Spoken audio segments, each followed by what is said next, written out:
This is Renee, and welcome to my own little world. It is time for another Sketch With Me video, and this time I will be doing just the sketch. And if you want to see the rest of the process of this piece that I'm making, which is a piece that is for a autumn collab with some of my mutuals on Instagram. Unfortunately, you have to wait one more week because next week I'll be posting the watercolor process and the end process of this particular sketch. So I will finish the whole piece, but just for now, you will get to enjoy watching me make the sketch. And as I just said, I am participating in a autumn collab, and for this collab I decided to draw Jungkook from BTS because I rarely draw him, so I thought it would be good practice to draw him, and while drawing, why not make it a little more difficult than it already is and just draw a side profile as well, which I almost never do either. So I thought that this was a pretty tough challenge, but in the end I think I managed. And as I said in one of my latest Sketch With Me videos, I stray away from hyper-realistic and photorealistic drawings lately because it makes me feel pressure to draw everything perfectly. And I think drawing and capturing the essence of that particular person that you decided to draw or make a portrait of is more important than making it look as realistic as possible, if that makes any sense. I already told you guys about that in one of my recent videos, and I still stand by that. I don't know what to say. My style has become more of a cartoony, more stylish look, and I really like that personally. It is all up to your taste, of course, but I feel like it really suits my vibe and how I look at things. So that's why I decided to try and capture the essence of Jungkook instead of trying to completely make his face look as realistic as possible.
And I know that I go over the nose like quite a few times.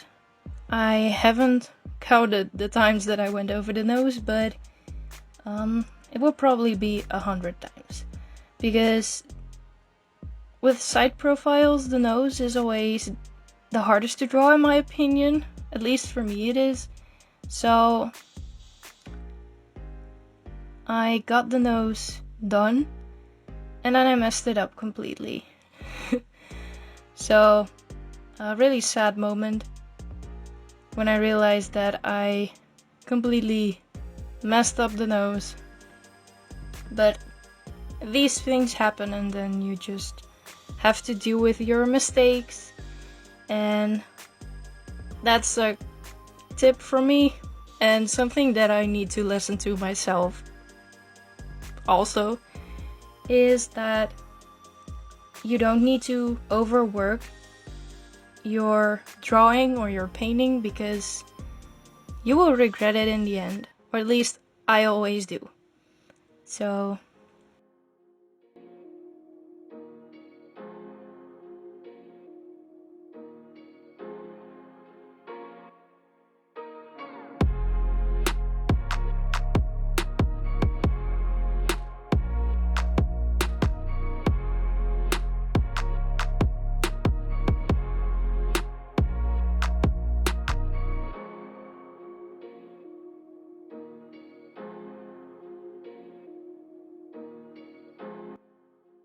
one mistake that I also make is that I tend to put too much pressure on my pencil with the sketch already.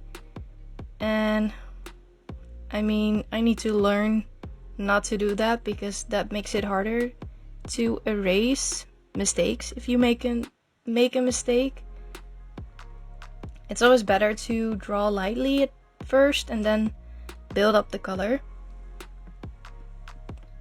And especially because I am going to use watercolors, it's not a good idea to put a lot of pressure on your pencil at all, because you need to erase your pencil strokes in order to go over them with watercolor, because once you go over it with watercolor, it will set the graphite onto the paper and it will stay there forever, basically. And for this autumn collab, I decided to draw him and use a reference from the winter season's greetings. Is that it? Probably.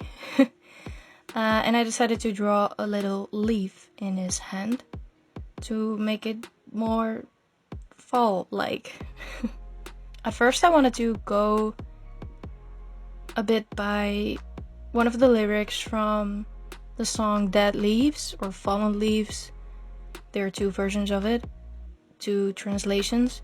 I know that the lyrics are very inspiring, but when I read the lyrics, I didn't really have a vision immediately for what I wanted this picture to look, so I just went with what I thought was cool. And this is the end result for now.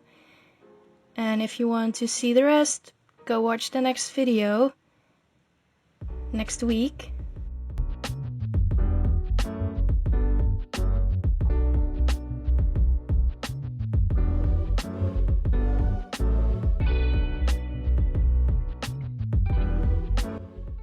And I hope you like this video. Stay hydrated, stay tuned, and until my next video, bye!